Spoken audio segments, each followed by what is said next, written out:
welcome. You're watching a very special edition of India Ascends. I'm Gauri Trivedi. This week on the show, first and foremost, wishing you a very happy Independence Day. And today is going to be a special episode where we talk about India's ascent towards superpowerhood. But first up, the headlines as always.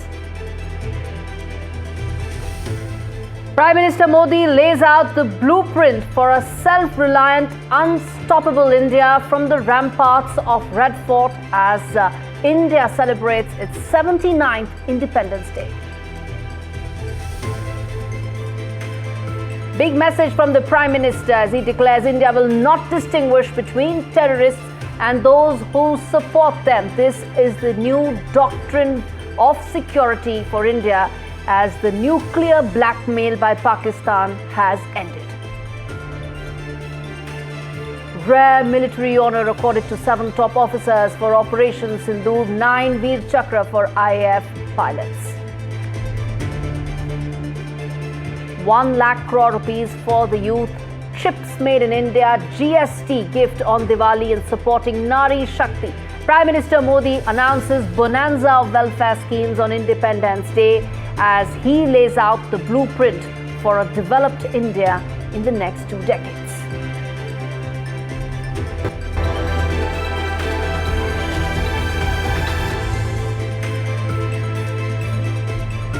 Viewers, they say fortune favors the bold, and at 79, India is charging full steam ahead. Tonight, we bring you a special edition that captures a nation that's firing on all cylinders, breaking new ground, rewriting old rules and racing towards the future. We start with the high table of diplomacy where India's voice grows louder, its influence sharper. Next, defense and technology, the twin engines that are set to drive innovation for India, be it semiconductor breakthroughs or strategic might. This is where India is going to see its most defining decade. And finally, a glimpse into the cosmos, India's bold steps beyond Earth, reaching for the stars. And right at the heart of this transformation is Prime Minister Modi's bold blueprint, the Power 10, the 10 game-changing moves that will shape India's economy, technology, jobs, and reforms for decades to come.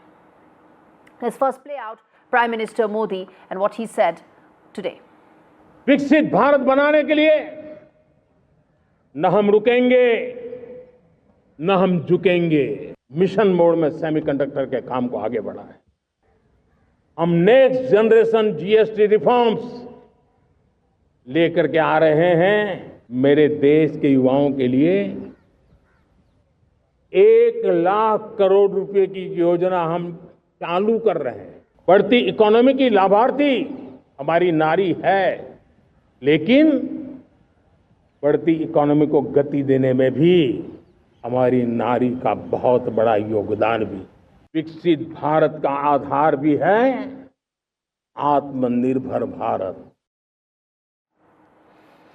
You heard what the Prime Minister said. Big reforms, massive jobs push, 1 lakh crore for the youth, chips made in India, jobs for Indians, and a bold call, build here, grow here. Prime Minister Modi early this morning, in fact, in a daring address from the ramparts of the Red Fort, laid out the blueprint for a self-reliant and, may I say, unstoppable India. And let's get you those powerful signals, the roadmap that's lighting the way forward for a new India, the Power 10, as we call it. First and foremost, reform task force for a $10 trillion Bharat. How do we get there? It's the reform push that will get us, whether it is in terms of contentious issues related to land, labor, or others, even capital. The time is now, and Prime Minister is talking about just that. Next up, 1 lakh crore rupee PM Viksit Bharat Rozgar Yojana. India has a huge demographic dividend, and that requires jobs to be given for the youth, and this scheme is going to address just that. Remember, India is also a consumption economy. It's when people have jobs, they consume more, and that's when the cycle of economy kicks up even more. India's first semiconductor chip, that's the third point in our Power 10. It's the most important, viewers, the launch that will happen this year. Semiconductor is a story, is a buzz that we probably missed about several decades back, but we are catching up, we are racing ahead, And once we start having our own chips, our huge reliance on those imports from other parts of the world will in fact free us from those responsibilities, those liabilities. Next up, nuclear energy capacity to grow tenfold in the next 2 decades by 2047. Now, something that many have been saying, our dependence on fossil fuel is something that impacts every aspect of our decision making. Crucial aspects get impacted. When nuclear energy capacity increases tenfold, some of those constraints completely go away. Next up, GST reforms coming this Diwali. This could actually be a huge game changer. If from 4 slabs it comes down to just 2, things will become cheaper and compliance burden will go away. Next up, India to build its own space station by 2035. We've got a seat at the high table in the space economy. We are going to matter. Next, energy independence. I spoke about this. This is key for us to be able to come on our own in terms of being one of the key members as far as those on the high table who matter. Critical minerals mission that will power Atmanirbhar Bharat. And last up, the high power demography mission that is extremely important. Remember, it's not just economic, but socio-economic factors that are so crucial that need to be kept in mind. Now, as we talk about this, let's also now tell you the fact that 78 years ago, India woke up to life and freedom. Tonight, it wakes to a new frontier. Talk about code to combat. This isn't the India the world once knew. This is a nation that's reloading its future, a nation on the global diplomatic high table. This report tells you why the world cannot ignore India and why every decision the world takes, India is needed in it.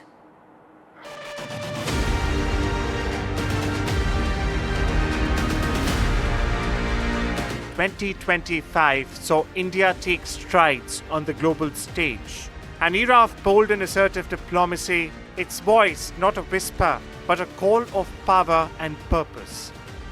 Amid growing tussle with the United States, marked by soaring tariffs and diplomatic friction, New Delhi has refused to back down, strengthening strategic ties with Russia while boldly rebuilding the trust deficit with China. PM Modi's pivotal visit to China for the SCO summit signals this thought. After the devastating Pahalgam attack, India hit back at Pakistan with a firm response. Operation Sindoor. Despite US President Trump's baseless claims of brokering a truce deal, India made it clear it was the two countries who agreed to cease fire, reclaiming the narrative, showcasing resolve, restraint, and global responsibility. India's global campaign against terrorism struck a major diplomatic victory with the US designated the Resistance Front, the group behind the Pahalgam attack, as a foreign terrorist organization. At the UN, a Security Council report named TRF as the executor linked to Lashkar-e-Toiba, reinforcing India's position at the heart of the world's anti-terror fight. In its mission of power through partnerships, India is deepening ties with crucial allies from the BRICS to Maldives, Mauritius, and more. As part of its Act East policy, unveiling Mahasagar, a vision for safe and secure Indo-Pacific, India is commanding the seas, holding major joint naval drills with African nations and Australia. From partnerships to its fight against terror, 2025 marks India's ascent as a decisive global player. Diplomacy not just in talk, but in power, purpose, and prestige. Gurcharan Das, economist and Indian author, joins us on the broadcast. Mr. Das, thank you so much for speaking to me on India Ascents. And let me start by asking you, there's a mega reform push blueprint that has been set out. How significant is that, and what would be that one top reform that you would want? Well, I think this is inspiring. A lot of it is music to our ears, and what the Prime Minister said. But Independence Day today is a good time to remember that in 1947, we got a lot of freedoms, but we did not get our economic freedom. And the reforms that Mr. Modi talked about today are based on a freedom that we got 44 years later in 1991. In the first 40 years, we were a command economy and we sacrificed 2 generations of our country, young people, jobs for our country. And we did not make a dent on poverty, despite the fact that we said the whole project of command economy was Garibi Hatao. Right. But after 1991, we have grown at double the rate of what we did in the previous 40 years. After 1991, we have lifted 450 million people out of poverty. The middle class has grown from 10% to 30%. Absolute poverty has come down to less than 5%, according to the latest World Bank report. Yes. And so what I'm saying today, I'm coming to right now to answer your question. What I'm saying today is that today we may be the fastest growing economy in the world, but we have not created enough jobs. Okay. And the Prime Minister alluded to that. And so 45% of our people are still working on the farm. And that is double of what the agriculture needs. No, but when he speaks about manufacturing, when he speaks about the fact that make products that are world competitive at cheap rates, he talks about semiconductors, defense manufacturing, yes. All that does add up to the jobs puzzle, doesn't it? Exactly.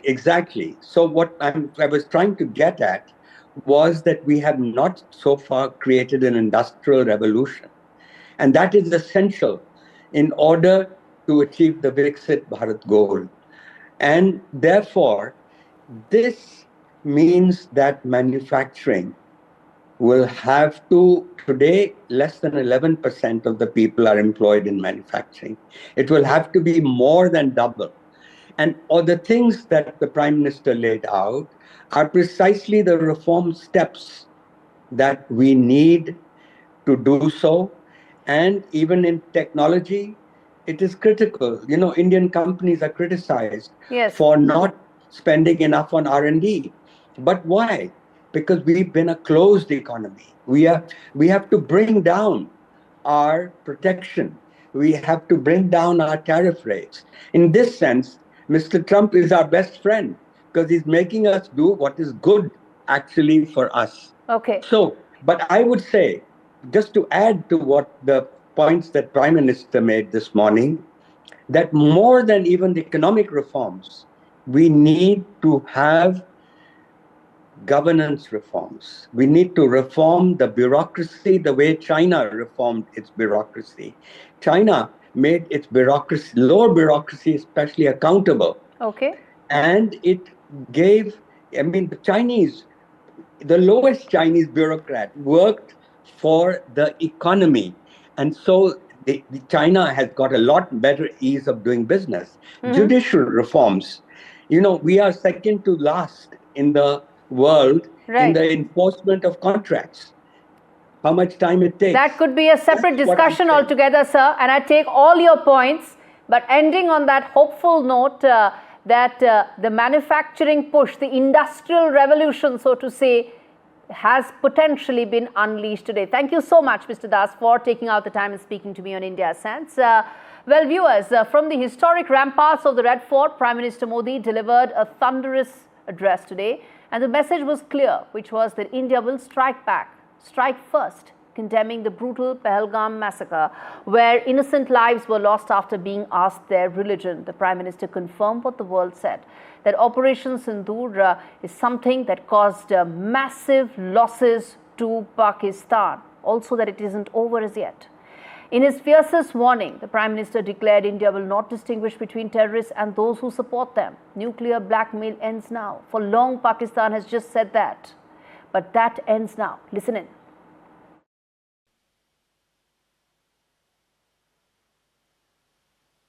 वो मानवता के समान दुश्मन है, उनके बीच कोई फर्क नहीं है। अब भारत ने तय कर लिया है कि न्यूक्लियर की धमकियों को अब हम सहने वाले नहीं हैं। न्यूक्लियर ब्लैकमेल लंबे अरसे से चलाया, अब वो ब्लैकमेल नहीं सहा जाएगा। The reason why national security is now so important and an equally important pillar on which India's ascent will ride. Prime Minister Modi announced a new indigenous defense system, Sudarshan Chakra, signaling India's leap in military self-reliance. By 2035, we will have its own high-tech Iron Dome, ready to protect every sacred inch of India, spanning its city centers, temples, borders. देश सुदर्शन चक्र mission launch करेगा। एक powerful weapon system दुश्मन के हमले को neutralise तो करेगा ही करेगा, लेकिन कई गुना ज्यादा दुश्मन पर हिट बैक करेगा। India is bold, India is ready, and India will not be provoked, but it will prevail if need be. That was the message loud and clear. So viewers, while today we celebrate and dance in complete unity and celebrate our Independence Day, remember India's defense, development and determination are moving in rhythm too. Now, be it the labs of Bengaluru or the launch pads of Sriharikota, India is redefining its future, whether it's in chips, whether it's in missiles, whether it's in moonshots. This isn't the India of old. At 79, a bold new force has emerged, not just a player, but a leader. And where will it lead the most? Technology, with its many facets that will make India the superpower. Take a look at this report that tells you more.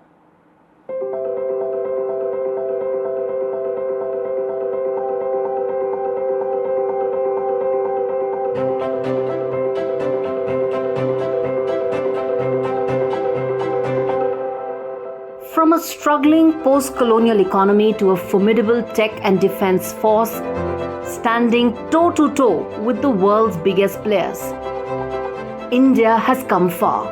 In technology, the transformation is staggering.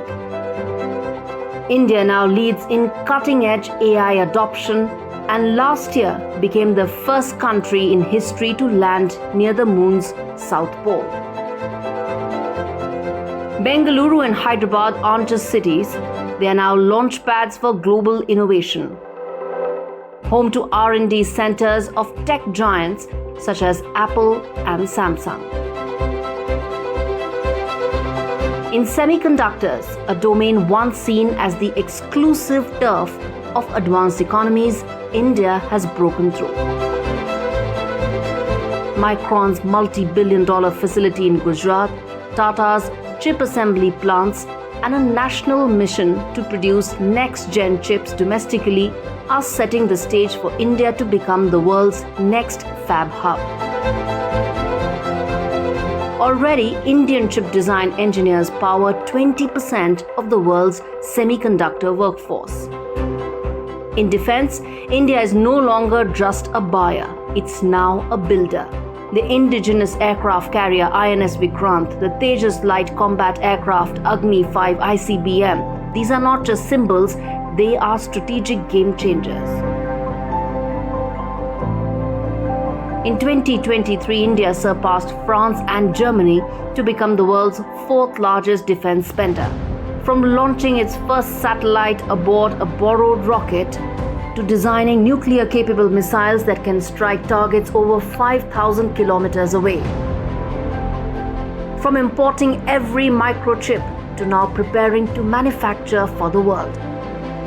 India's trajectory is clear, upwards and unapologetically ambitious. 78 years on, India is not just catching up, it's now leaping ahead. The question now is, the world ready for an India that doesn't just participate, but leads.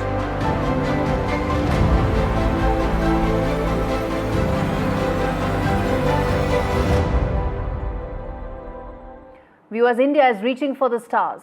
Shubhanshu Shukla's mission is just one part of India's massive and ambitious space program. From a growing list of startups to an ambitious manned mission, India is the next big space superpower, and this report tells you why.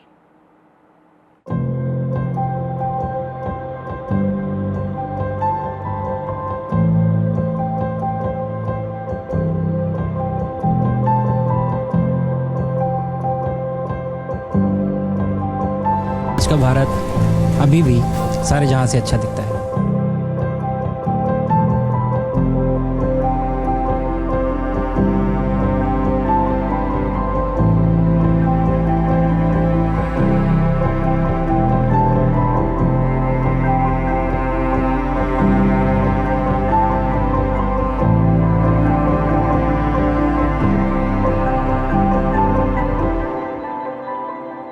ऊपर से भारत कैसा दिखता है आपको? जी मैं बगैर किसी झिझक के कह सकता हूँ कि सारे जहां से अच्छा।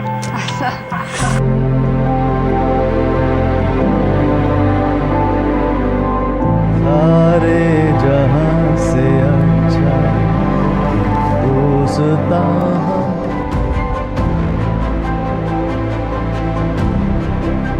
बॉलीवुड मूवी जो ग्रेविटी मूवी बनी है उसमें जो खर्चा आया है उससे भी हमारे मार्स मिशन का खर्चा कम है।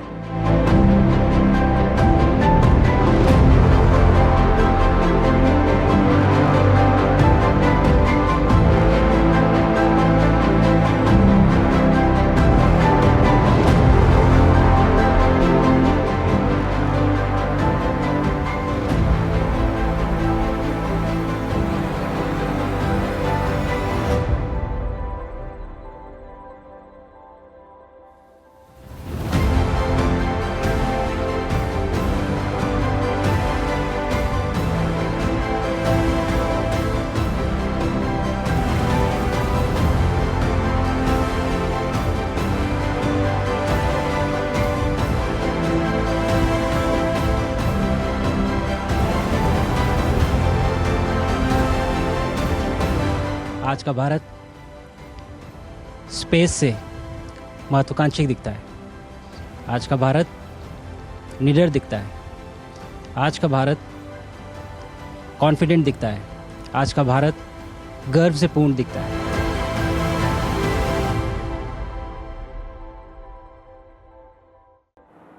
Well, viewers, as we wrap things up on this very special edition of India Sense, where every week we tell you more and more stories that tell about India's superstarhood and superpowerhood, we leave you with these breathtaking visuals of flag hoisting visuals across the world, from Melbourne to Manila, from Germany to Switzerland.